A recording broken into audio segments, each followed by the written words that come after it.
Hi, this is Mr. Elon, and you're watching the second of two videos that involve learning the layer menu in Photoshop. This is the follow-up project to the portrait series in which we learned about the toolbar and kind of basic photo touch-ups and stuff like that. Here we're learning about actual photo compositing. The other version of this assignment is the Pokemon project, and though they both have kind of the same learning goal, which is to learn the layer menu and basic compositing techniques and integration, they are a little bit different in the sense that this particular version of the assignment is a little more graphic design oriented, whereas the Pokemon thing is a little more painterly in terms of how you have to integrate things together. You're having to, in the Pokemon, get little pieces of animals or animal-like things and integrating them all into the same creature. Here, you're not really doing that. You do have to get it to work in the background. And the big trade-off is that this project involves doing a little less with more. You have to have more assets going in. The other project involves a little more with less. You have to have less assets, but you have to do more with them to get them to look right. As far as the content of the project, it is the rap album cover or mixtape cover project. That is not to say that it's any style of album cover or any style of rap album cover. It's specifically based on the album covers of a graphic design company called Pen and Pixel, and they were very active in the mid to late 90s through maybe 2005, 2010, something like that. You can look them up, just type Pen and Pixel graphics into Google Images, although beware, you might see some things that are a little outside of the realm of school appropriate. I'll show some examples here. A lot of people are aware of this phenomenon, this type of rap album cover, and they tend to think of it as bad Photoshop. As you will hopefully find, especially if you investigate some of these kind of closely, what's bad about them, in terms of quality, really is just kind of that the concepts are very over the top and unbelievable. This isn't meant to be literal. Lil Wayne has probably never found himself in a situation where there were choppers overhead that were looking for him, presumably, even though he's just standing right there in the middle of this ball of fire. So yeah, it's kind of like an over-the-top, sort of scenario that's meant to illustrate the music. But ultimately, first of all, if you look closely at any of these, which we won't do here, but you're going to find that the selections are on point, that what's unbelievable about most of them is just how over-the-top everything is, and not necessarily how things are integrated physically together. Usually that's handled pretty darn well.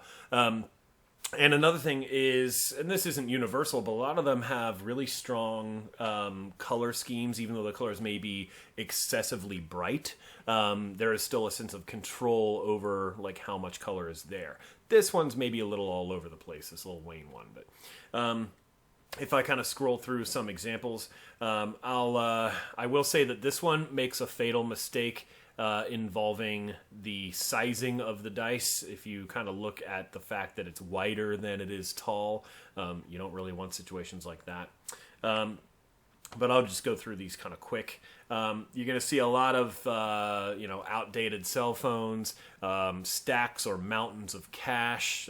This one has a lot of champagne. Baller Blockin', Master P. This one is actually a parody, but it is a real album. It's by Cool Keith. This is me. I'll come back to those in a second. This one, and if I've shown in class, I'll show some stuff from my personal collection. I actually own this one. This one is a very good example of not only color scheme, but kind of telling a story. Here we have Project Pat right up front, peering around the brick wall at a person who is wearing a shirt that says snitch and just walking down the street. Never a good idea. And he peers, behind the wall, clearly ready to lay a smackdown upon this gentleman. So if we really kind of pick this one apart, we're going to find, first of all, the color scheme is really strong and kind of subdued compared to some of these other ones. We have like, just like oranges and browns and reds all kind of swirling together. And then we have like, dark greens that are happening. We even have I would say a really strong sense of unity, between the like colors that are here kind of matching his face, the colors that are here kind of matching his hat. So everything kind of echoes and pops around really, really strongly. So you probably get the idea. It is worth noting that there are some ways in which you might want to avoid pushing the envelope or at least get permission. This to me feels very tongue-in-cheek with the way women are being objectified. It's based on the Mitt Romney quote having to do with binders full of women. So this to me feels very intentional and tongue-in-cheek, and there's a way to do that. There's a way to satirize something that would otherwise be inappropriate for school. We want to make sure we're not glorifying violence, glorifying the objectification of women. Not that all rap does that, but some of it clearly does, and some of the rap that does is represented with these kinds of album covers. So definitely talk to me if you're thinking of pushing the envelope and pursuing satire, so we can make sure that it's going to communicate appropriately. This is also it's worth noting that this is not like a welcome time for you to be racist or make racist jokes. Most of these artists are black artists, and a lot of my students are white students. So we want to make sure we're being sensitive and respectful. You can parody an aspect of a culture without trying to make a commentary on the entire culture, and that would never, ever be the purpose of this project. Okay, so, and also I should say this is not all of black culture. This is a tiny, tiny thread, in case that's not clear. So we'll go ahead and get started. The first thing you're going to have to decide with this project, considering all of the stuff you're going to have, you're going to have a dominant element, two subdominant elements, and 3 or more accent elements. That means you're going to have kind of a lot of stuff going on. Remember, the dominant element is, generally going to be the biggest thing, and that's generally going to be your rapper. So the first thing you have to decide is, who is my rapper? There is no rule against using a pre-existing rapper, but a lot of people who end up going that route end up kind of disappointed with their project because their album cover is just like a fake album by a rapper they like, and it just ends up looking like a unlicensed bootleg or something. So it's often more fun if you pick, for instance, my example is of me. You don't have to do yourself as a rapper, but the idea being someone who is very unlikely to ever be a rapper, not only having a rap album cover, but having this style of rap album cover could become pretty funny. So we'll look at some student examples as well, and I'll just kind of blow through them pretty fast. This one is about a skeleton who's a rapper. This is a student that I had several years ago. She was doing a parody on the term trap queen, and she was a track runner, so she did herself. This one's just kind of crazy and all over the place, but really well done. This is another kid who did himself. He's nothing like that, trust me. This is Kenny G. So Kenny G, if you don't know, is like a smooth jazz artist, not in any way a rapper. Here's Neil deGrasse Tyson. So sometimes people will do politicians, sometimes they'll do themselves, their grandma. Someone did Ms. Snyder's baby once. McDonald's characters. There are all kinds of things you can do. So it doesn't have to be funny. You might actually, be a rapper. You might be on SoundCloud, and you might think, well, this will just be an excuse for me to, do what I was going to do anyway, and that's great. Although, do you want this kind of an aesthetic to be the way you represent yourself on SoundCloud? That's up to you. Okay. So once you've decided who your rapper is, you've got to get a picture of them. And then you've got to get pictures of any assets that you think you might want. And I'm just going to go ahead and show my folder for this here. It's got a lot of stuff. It's got the lettering that I used, and we'll talk about the type tool later in the video. But it's got some stuff that I didn't use. At some point, I thought I might involve some diamonds or some poker chips, and you know, if you look at this, I really didn't involve either of those things. So when you're in the gathering and exploring phase, looking for or taking pictures of whoever your rapper is and getting your backgrounds and your elements and things like that, the best thing to do is to create a folder in your student login drive. Don't use Google Drive because you'll just have to download all the stuff anyway. Student login drive is good because you can access it from any computer. And then just start saving anything you think you might use to that folder. So when you go to start looking for stuff, I'm going to go ahead and go to Google Images, and I'm going to type in fancy car. So you're going to want to do a few things. I'll make this big. You're going to want to do a few things to your search right off the bat. First of all, over here you're going to want to hit Tools, and pop this down, and you're going to want to hit Size Large. Resolution is one of the most important things and a very easy thing to overlook, and that can then result in loss of points or even the need to redo the project entirely. So if I change it to size large, that means that any of my images are going to be nice and big for me to use. Granted, if I save an image from right here where it's super small on the screen, it's not going to work. It's going to be a thumbnail of the image, not the image itself. So if I like this car, I'm going to have to click this car, and then maybe even sometimes you might want to click the car again. And then, you know, once the website loads, you might even end up clicking on it again to get it nice and big. This one, you know, it's not clicking again. So at that point, I would right-click, hit Save Image As, and save this into my asset folder. An asset, I should mention, is anything you're going to use as part of your project. So other things you might check, one of them is type, and you might check photo. That doesn't really change things very much here, but it will eliminate, in certain circumstances, you might have non-photographic things, and you can't really involve that. You can't involve cartoon characters. Logos are one thing, but anything that you're trying to get to be an actual part of the scene, which is the assignment, you got to get things to kind of look like they're fitting together within a background. So any of that stuff, you're going to have to make sure it is photographic in nature. It was created primarily with a camera, not like something that was drawn. The other thing that you might check, and I will say that it's optional for this particular project, but highly, very much required on the next one, is usage rights. If I click usage rights and change it from not filtered by license to labeled for reuse with modification, I click that, it's going to change my search returns, but it's changing them to images that are labeled for reuse with modification. Therefore, they are posted and intended for people to take them, use them in Photoshop projects, and things like that.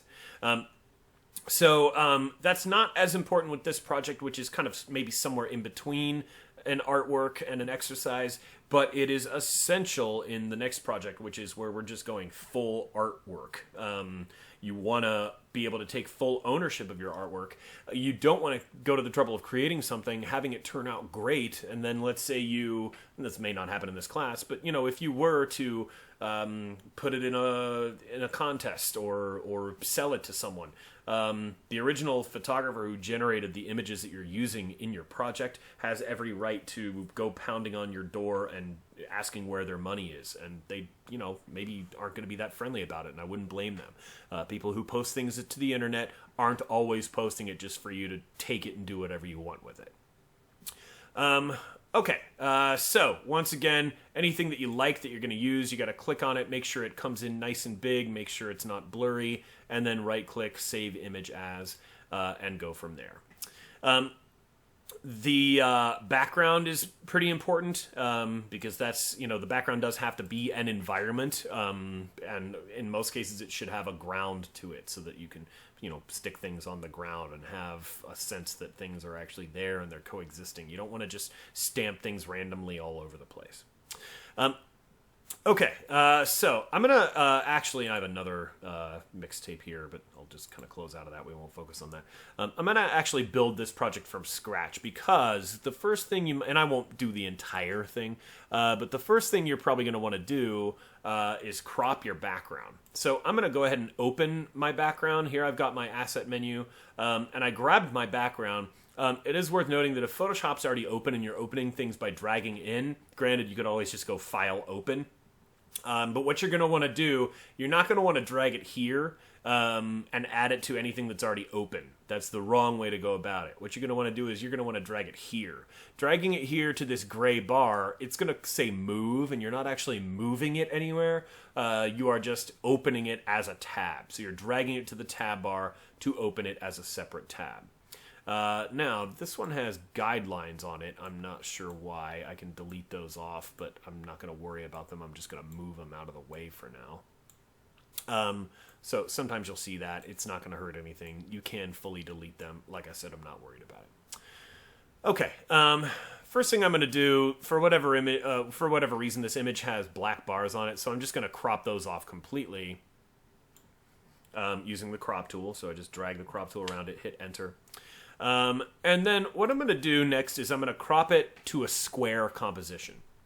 If I go back in with my crop tool, I have some controls for the crop tool up here. And if some of the examples weren't square, and this isn't the biggest deal, but it's also probably not going to look like an album cover if it's not square. Here I have width and height and then resolution. What I would do to get this to be square is I would click front image first, and what that's going to do is it's going to put the width, height, and resolution of the image in there as values. And then what I would do is whichever of these values is smaller, the height in this case is smaller, it's a weird, I got to get a little closer to it, 7.653 inches. So what I'm going to do is I'm going to change width to 7.653. Whoops, I did 77. 7.653. Okay, and then what that's going to do is when I crop it, it's going to lock it to a perfect square. So I can position this wherever I want it. Right about here is perfectly fine. And then hit enter, and then I have a square composition. It's maybe a good idea to clear these values because your computer will remember that you put them in there and leave them there, and eventually you'll be trying to use the crop tool and wondering why it's cropping it to a square. So I hit clear. Okay. So the next thing I'm going to do is I'm going to open the picture of me that I had someone take, since I am the rapper. So I'm going to grab this, and I'm going to drag it to right here, just like I did before. And now it's open. And I'm going to go ahead and select it. And that should be review. I'm just going to use the quick selection tool. I'm going to grow the brush size a little bit. And when you are selecting things, it is worth noting that you want to make sure you're erring on the side of having more. I don't know why I'm carrying those heads. You want to err on the side of having more than what you think you need. If you have too much, and I'll be showing this, if you have too much, you can always get rid of some of it using the eraser tool, even after you move it to your other picture. If you have too little, if I forget my foot or something, then I might as well just reselect the whole thing and start back over if I start like manipulating it and working with it, because I'm never going to be able to select just my foot. I mean, I guess I could, but it would be a lot of tedious work to just try to select my foot and perfectly resituate that onto the image of myself. Okay, now that I have this selected, I am going to go ahead, and I did a pretty good job. I don't know if it's perfect, but, at this point, all selections should be perfect when it comes to your work. I am going to go ahead and hit Refine Edge, which is nothing new. Sometimes hitting Refine Edge might point out something to you like, whoops, I forgot a hand or something. And I'm going to feather it just the slightest bit. Again, I'm not trying to make it seem as though I am emerging from a dream. I am trying to get the edge to, cohabitate photographically with the space I'm going to put it into. And a super hard digital edge generally won't do that. I hit OK. And now I have to get it onto the other thing. So at this point, I'm going to go over to the handout, and I'm using a different color this time. The same things that were highlighted in the portrait series are still highlighted. I'm going to go ahead and highlight a couple things. I'm going to highlight the move tool. The move tool is what I'm going to use to move myself over to the other thing. That's what the move tool does. And I'm also going to highlight the eraser tool for now. And then the other big thing I'm going to highlight is the layer menu. And that, once again, is what this whole project is about. And I'm not going to ask you to highlight everything in this layer menu section, but virtually everything in this section is going to be important to this project. I'll go ahead and Oh, I do want to put this on multiply. There we go. That way we can see everything. All right, so I'm going to go back over to here. In order to move this over, I do have to use the move tool. In other words, if I use the lasso tool to select this and I try to then move it, it's going to move the shape of the selection without moving anything that I was trying to select. Excuse me. So I'll undo that. I'll pick the move tool and I'm going to grab this tab and pull it away so that I can now see myself and I can see my background. And then using the move tool, I'm going to grab myself. I'm going to have a little puppet show before I drag it over this way. It doesn't look like it's actually moving me over. It looks like I'm stuck. But if you notice, my black arrow starts to turn white with a little plus sign, and that's the computer saying, oh, I think I know what you want. You want me to add this to that, right? And I'm like, yeah. So I drop it. It's giving me a little warning based on the file types. It's perfectly fine. I'm just going to hit OK. And then something interesting happens. I'm going to redock this. It looks like I came in gigantic, like Godzilla-like. That's not the end of the world. That may mean that your background isn't a high enough resolution. So that may be a reason to rethink that background and maybe get a new one. Or it could just mean that the picture of you, or the picture of me in this case, is just a ridiculously high resolution. So what I'm going to do here is I'm going to zoom way, way out. Then I'm going to go and I'm going to hit Control-T. And before I do that, let me switch over to this. Control-T is in the keystrokes sidebar. And if I highlight that, I've already highlighted Enter, but I'm just going to highlight over that again. In other words, Control-T is free transform. That's how a really easy way to make things bigger or smaller. And then I'm also going to put a little mark next to Shift again, because I'm going to use Shift in a really different way this time. So I jump back over to this, and I hit Control-T. This is why I moved out. I zoomed out so that I could see the entire box. And then I am going to shrink this, and I am holding Shift, and I'll tell you why in a second. But first I want to just get it to be about that size. And then I'm going to hit Enter to complete the transformation.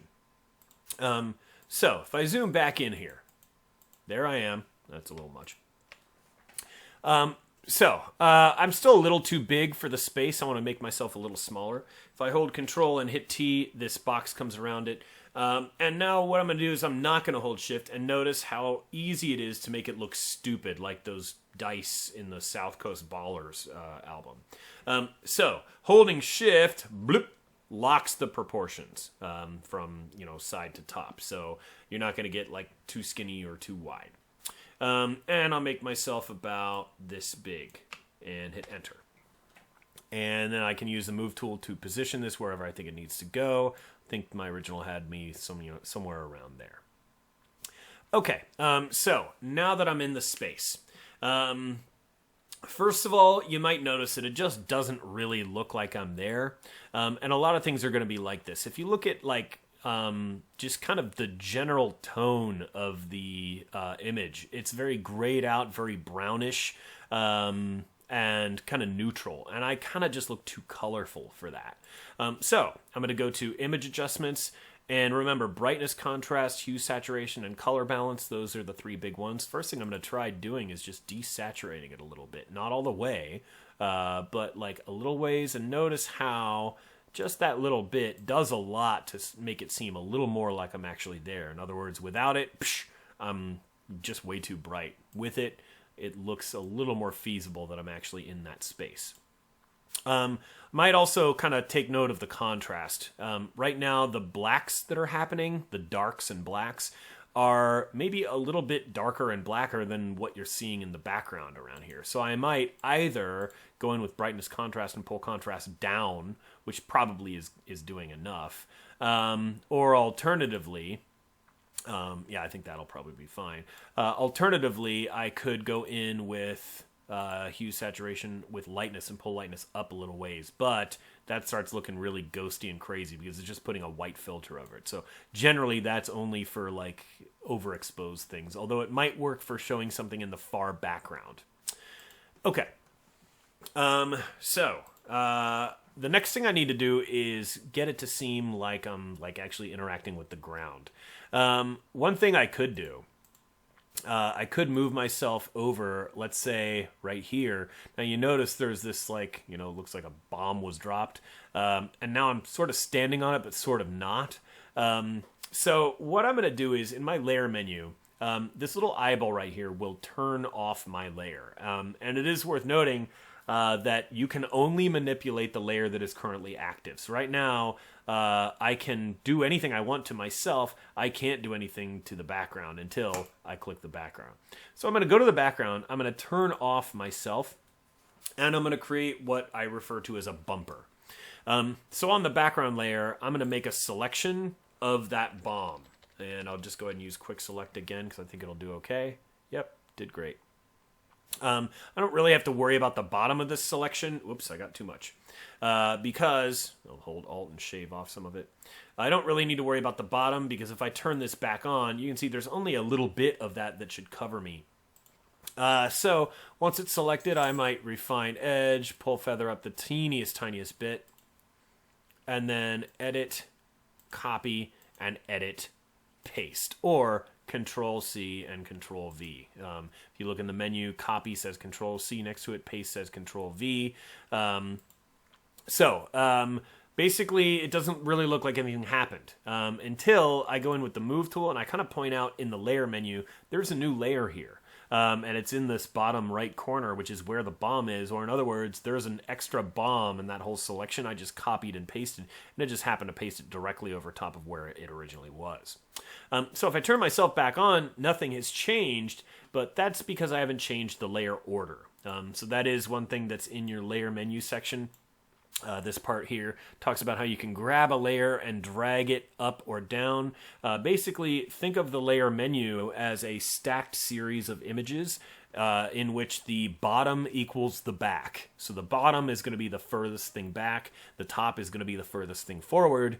And therefore, if I grab my extra bomb, move it over top of me, so I get that little black line, it pops over top of my leg.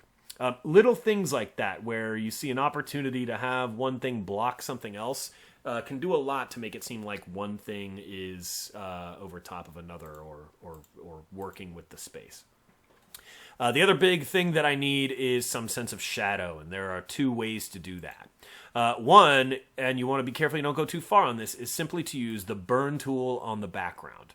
And in a situation like this, where I don't have really bright light that would create a really hard-edged specific shape to a shadow, it probably just makes sense to do it this way, where I use the burn tool, I maybe play with my settings, I'll leave them as they are right now, I'm keeping the exposure kind of low, and then I'm maybe just doing like a little sense of shadow underneath me. If it's looking too gray, remember I might just sort of change it to, oh, I think that made it even grayer.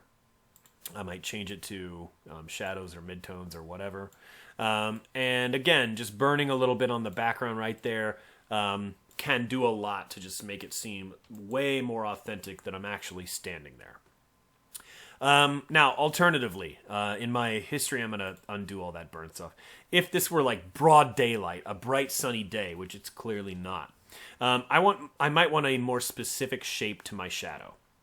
So what I'm going to do, in this case, I would probably say the shadow should be kind of coming forward a little bit or directly underneath.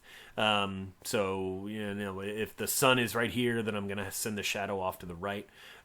What I'm going to go ahead and do is I'm going to go to my layer. I am going to right-click on the layer, and I'm going to duplicate it.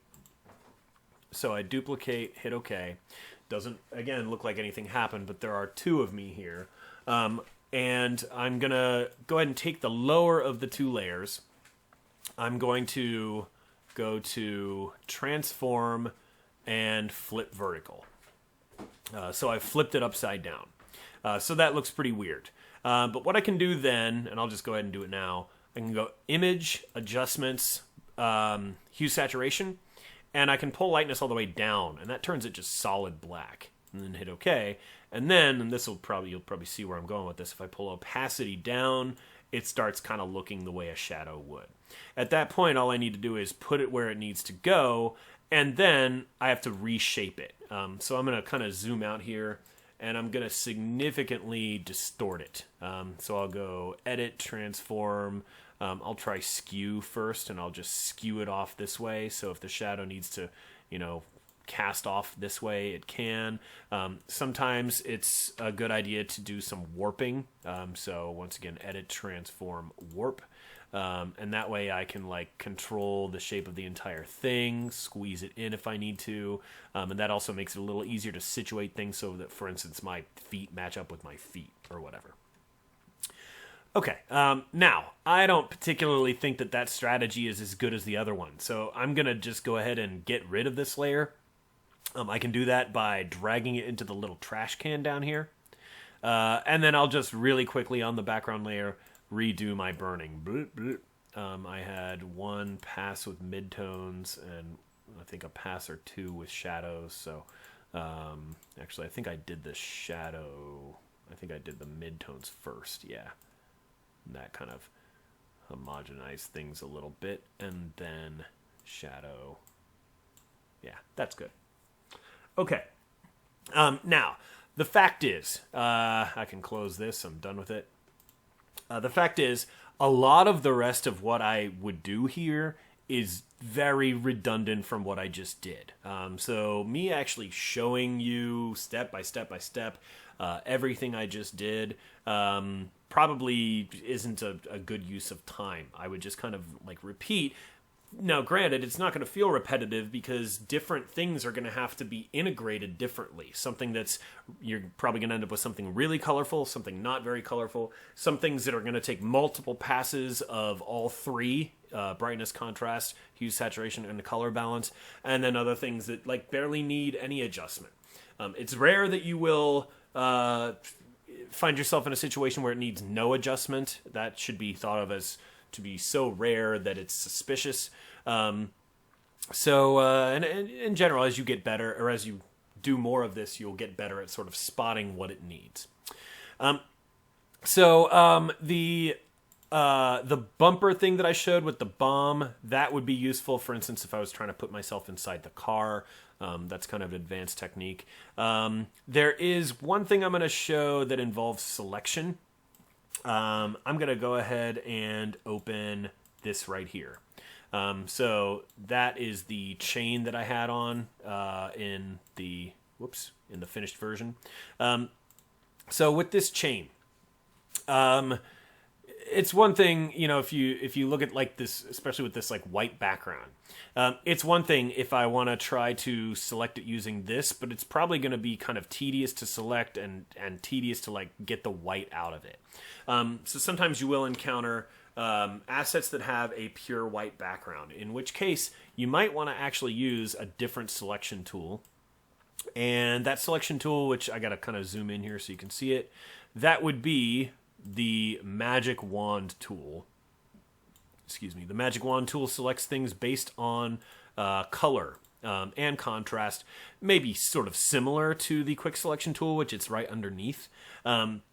It does have something called tolerance, which is generally going to default to 32. So if my tolerance is at 32 and I click this gold right here, it's going to get just that instance of gold that it sees. If I raise it to 100, which is a pretty high tolerance, it's going to see more variations of gold, but it's still not doing a perfect job. So what I'm going to actually do in this case, because there's a solid white background, I'm going to just click the white. And then I'm going to hold Shift, and I'm going to click other instances of white, which means the sides, and then I'm going to go kind of from the bottom up, trying to nail all or most of these gaps. There might be some cleanup that I need to do with the eraser. I don't think I showed that, and I'll just go ahead and show that real quick. The eraser is a tool I had you highlight. It's pretty obvious that it erases. In this case, I maybe have like a little bit of extra shoe or ground or something here, so I can fix that using the eraser tool. The eraser tool, I gotta kind of shrink the size here. There we go. The eraser tool erases, but it only erases the layer that you are currently on. So if I go over to my layer and go like that, I can just kind of clean up that extra stuff at the bottom of my shoe and make it look at least more natural, if not more correct. So that's why I said it's better to have a little bit of extra stuff than to have not enough, because you can just go in with that eraser. That also is a way that if I'm getting extra background or if the edge just looks weird, I can just kind of resituate it a little with the eraser. And sometimes that may mean that I'm manipulating the hardness of the eraser. Okay, so back in here with my magic wand, I will finish selecting the white. Now you may be thinking, why is he selecting the white when he doesn't even want the white? He wants everything but the white. Well, essentially what I'm doing is I'm selecting everything but the chain, so that I can then, and I know this isn't like a perfect job, but you don't need to watch me continue to do this. At this point, I am going to go up here in my menus. There's File, Edit, Image, Layer, and then Select. And if I hit Select, there are a lot of options here for selections or creating selections. One of them is Refine Edge. Sometimes if you don't see the button up here because you went to a different tool, you might actually like click it there, or in here, I mean. But if I hit Select Inverse, what that's going to do, because I've used Magic Wand to pick a simple color, which is the pure white, but I have everything but what I want, now I can hit Inverse and it turns the selection inside out, thereby getting the thing that I want. Once again, I go to the Move tool, I grab this, move it, drag it, drop it, and then grab this and move it over to here. So I can redock this or close it, go back to here, and again, I didn't do a perfect job, but I can go in with the eraser tool, or I can even go in with the Magic Wand tool and just hit the delete key. Sometimes it's just easier to see the crusty white stuff after the fact. I didn't refine the edge, but I'm also going to use this asset like in a really small, minimal way, so I'm not too worried about that. I could always, since I didn't close it, I could always go back to my original and do that if I needed to. Ultimately, I think the size this is going to end up being, that's just going to look kind of sparkly, though. So, once again, Control-T. Whoops. Yeah, sorry, I didn't select. Okay, Control-T. And shrink this down and move it here. Now, granted, it's got to be blocked a little bit by some of this stuff. So once again, I might create one of those bumpers, or sometimes if it's just a little bit and you're certain of the placement and size of the asset, you can just go in with the eraser and just kind of shave off what you know you don't need until it looks reasonable.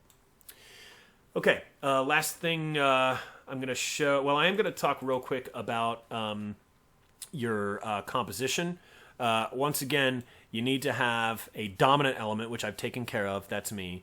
You need to have 1 to 2 subdominant elements, and then 3 or more accents. So if we look at my finished version, the dominant element is me, the subdominant is the car, I'm not counting the logo or anything, and then the accents are all this like little stuff down here. So you're invited to have more than that, but you do want to stick to at least one, or you want to stick to one dominant, which is probably the wrapper. In fact, I'll do something kind of funny here. If I go in and reorient my composition, and this kind of shows the importance of dominant, subdominant, and accent. If I shrink myself in the finished version, and then I go into my car asset, whoop, not that, where's the car? Oh, yeah, here it is. And I go into my car asset and grow the car. Not only do I look like really miniaturized, but it starts to look like this is a rap album by a sentient car. The car takes over, and it's like the car must be the rapper. So that's why I say you probably want your dominant asset to be the rapper, whoever that is. The last thing I'm going to show is the type tool. If I click the type tool, I can just click and I can start typing. Typity type. That's really big. Let me just kind of close out of that and redo it. When you're using the type tool, you've got options for that tool here. So I'm just going to put it at 60 and see what that does. That's much better. I'll just put wrap album.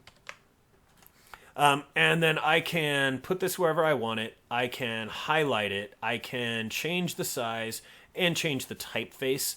I can even just pick a typeface and then click here and just scroll up and down until I see one I like. However, you're going to find that just the type, whatever color you choose, you do want to kind of pick a color within color scheme, and that is important. You do have to have a consistent color scheme. Part of that is just matching your colors. So sometimes I'll just pick a color like that and then maybe make it a little bit brighter. But notice that becomes difficult to read, and in general, even if it's readable, it's going to look a little slapped on. So the last thing that I'm going to do to it is I'm going to integrate the type a little bit better by going over here, right-clicking, and hitting blending options. This looks confusing. There are a lot of options, but really simple. If I just click drop shadow, that automatically does a lot to make it seem more intentional, like it was always meant to be there and like it's a considered part of the design. If I click drop shadow, I have options for this option. So I can make the shadow further away or closer to it or whatever. And then I can also combine that with other options like bevel and emboss is going to make it look kind of 3D. Stroke is going to create an outline. So when you're using type, you are required to do at least one of these, if not multiple, to get it to be readable and to get it to look like an intentional part of the design. Clearly, I did not, I canceled out of that, but clearly I did not finish this project, but once again, there's a lot of, not redundancy, but a lot of the same kinds of steps, and you're just going to have to kind of puzzle out how to get each asset to work with the image, the background image. That's pretty much it. Let me know what questions you have, and I will see you in class. Good luck.